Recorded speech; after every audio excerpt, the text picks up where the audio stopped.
Hello, I'm Jashikins, and welcome to another episode of Jash Reads.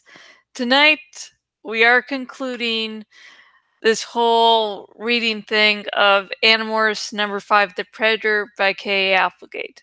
This is the intro video, not the intro. Oh my god, it always seems like these outro videos I consider important because, hey, this is ending, this is wrapping it up. I swear, to me, feel always like the worst videos I put out on this channel. Fuck. But anyways, this is the outro video. Sorry, okay. This is the outro video where I talk about top 5 things I've noticed. They're listed in no particular order. And then I announce, hey, this is the next book I'll be reading. Yeah. Yeah, so these outro videos are sort of like a final farewell. It's like a one last time you can say goodbye to them before we're moving on. And every time I ask, fans for inputs on what they would like me to mention, I would still, list the things I mentioned and maybe even go over top 5 things, but yeah, so it's all up to me now to be entertaining and talk about things. That's like the whole burden rests on my shoulder. Now, before I get into the top 5 things I noticed, my general reaction about this book is it's the first Marco book I know. No, duh, Jash. Really, really, really fabulous insight there. But it's the first time we're able to look inside his head and see past his sometimes ashholeless exterior. We see that he's kind, caring. Yes, he can be selfish, but it's because, he only considers certain people important and he'll do anything for those people. So it's not really I guess you could say bad sort of selfish. And when I was originally reading the series, which was let's just not make me feel old, like just for today, and I'll just say a while back when the series was first coming out, I can't remember when I started liking Marco, because I definitely remember in the first book, and I remember rereading the first book for the first time since I was a teenager. I remember just like, I fucking hate this fuck shit. I mean, it has a couple good moments in the first book. I can't remember when it is I started really liking him as a character, because he is a character that's sort of like a fine wine. You need you need to get adjusted to him. He's sort of an acquired taste. So yeah. And okay, now before we get into the top 5 portion, I'm going to say these outro videos are the only ones I'm going to sort of point out how you can donate to me and sort of ask you, if you are a fan of me, and not just a fan like, hey, I just discovered you the other day, but I mean a fan for months, maybe even years. You've seen me through the good, the bad, the horrible. Maybe a few of you even remember the days and I was not on this channel, but on my originally what was used to be my main one, but now this is my one. But my original main channel, when I was doing videos in my PJs. Like, if you're definitely that far back and you've stuck with that crap for so long until I finally got good, donate. And of course, don't donate if you don't have the financial ability both to donate to me and support yourself, because you come first. I don't want anyone becoming homeless because of me. And I have 3 ways you can donate. I have Patreon, which is monthly. So just be aware if you're like donating $1, it's going to be $1 per month. I do tend to put on out a lot of content, so I choose that system. I think there's also ways where they can pay per thing you make, but I do so much that it's like once a month. So it's a monthly donation service, and you do get some, benefits. No matter the amount you donate, you will get chapters of Chronicles of Gaia ahead of time. You'll also get bonus content, including behind the scenes stuff and bonus chapters if you like that web series of mine.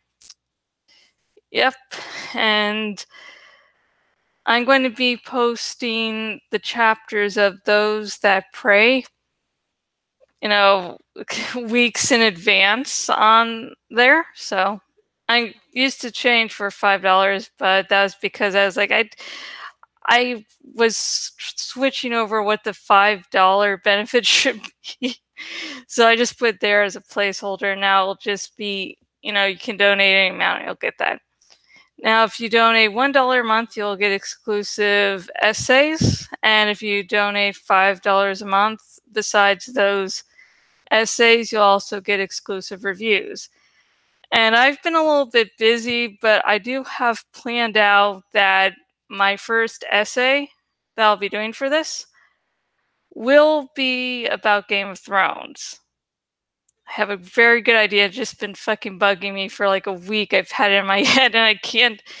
It can get busy around here. And for the first exclusive review will be for Triangle, which was released in 2009. And I just need to do a little bit of research for that, because if you have actually seen the movie, you know why I need to double check things and theories before I actually get down to writing the review. And I'm going to watch it a third time, totally because I'm doing a review of it. If you don't like Patreon, there's also Ko-fi. I honestly, I just decided on that because it sounded so fucking adorable.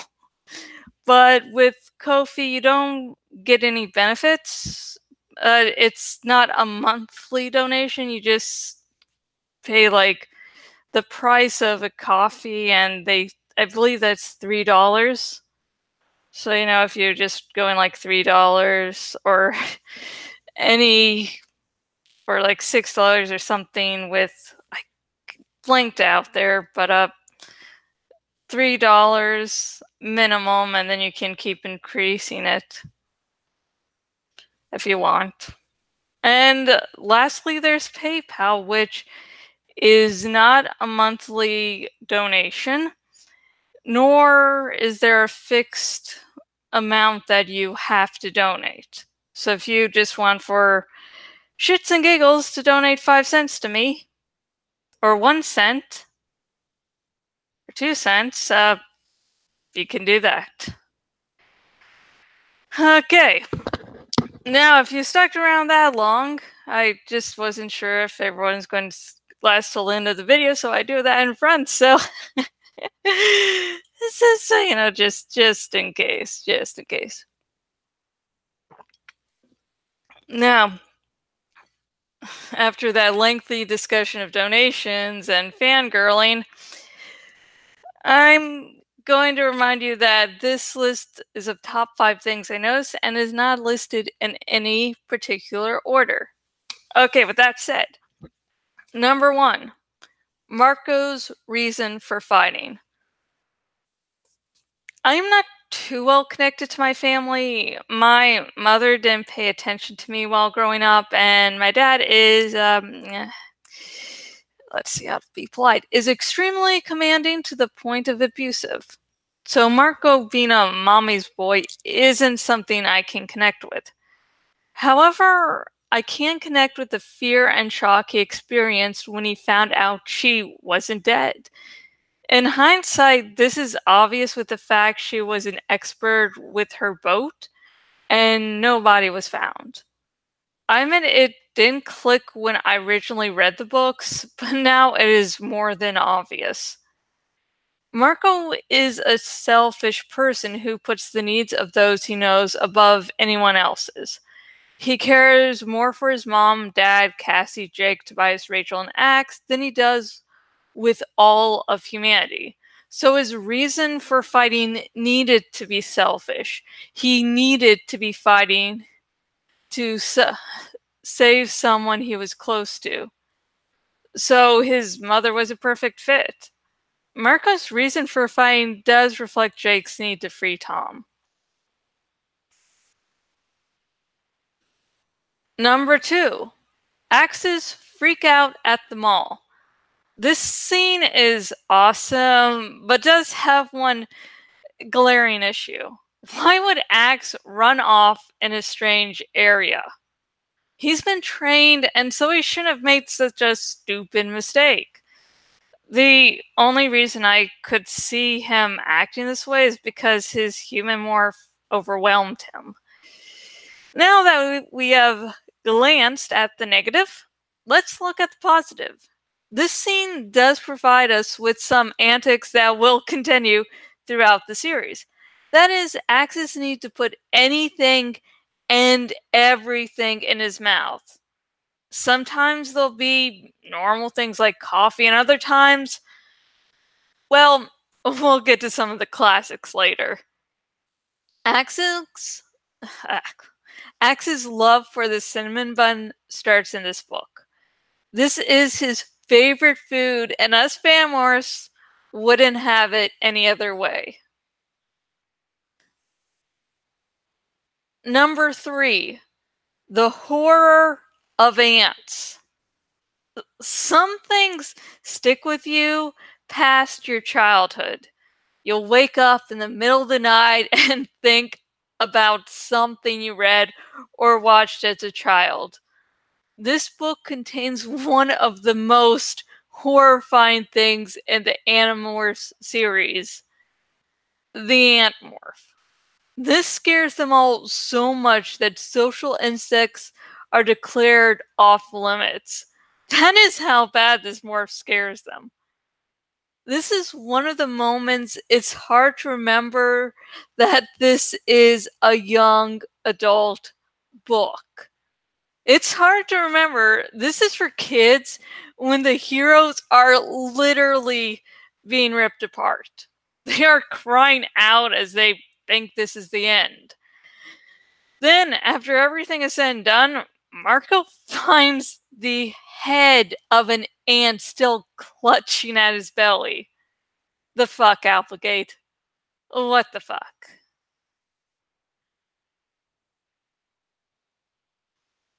Number 4, Yeerk politics.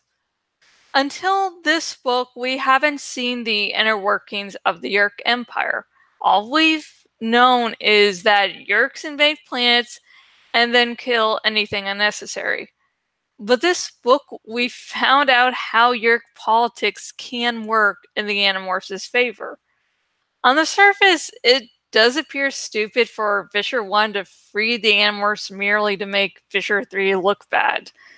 But upon second glance, the move might not cost the Yeerks Earth, or at least that's what Fisher 1 believes. She probably figures that Fisher 3's incompetence is the only reason the Animorphs haven't been caught yet, or that they have no real power to stop the invasion. Fisher 1 letting the Animorphs go does feel like one of the clunkier bits, but at least it does make sense. And if you have any other thoughts and feelings about the Yeerk politics in this book, please comment below. Remember, no major spoilers for later on in the series.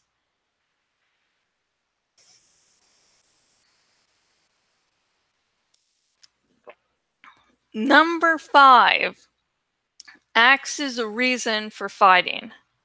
This book contains the reasons for 2 of the characters to fight the Yeerk invasion of Earth. The first is the more obvious Marco, while the second is the less obvious Axe. Now, I sadly can't talk more about what he's experiencing in Animorphs number 4 and 5, as there would be major spoilers involved, but I'll say what I can. Ax is trapped on an alien planet with no others of his kind. He wants to get back home. He has been trained to fight the Yeerks. But the situation he finds himself in isn't something a child can handle easily. So he makes a plan that can bring him back home to the ones he knows. The plan fails and he's trapped on Earth. He's trapped far from any of his own kind. Yet he can't, in good conscience, stop fighting the Yeerks. The reason he starts truly fighting the Yeerk invasion of Earth is that it's his duty.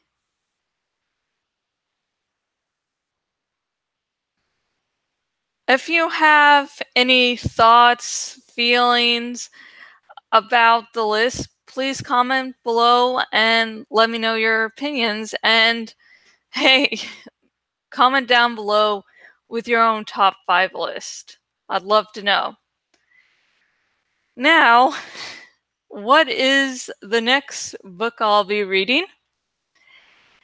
It will be Animorphs number 6, The Capture by K.A. Applegate.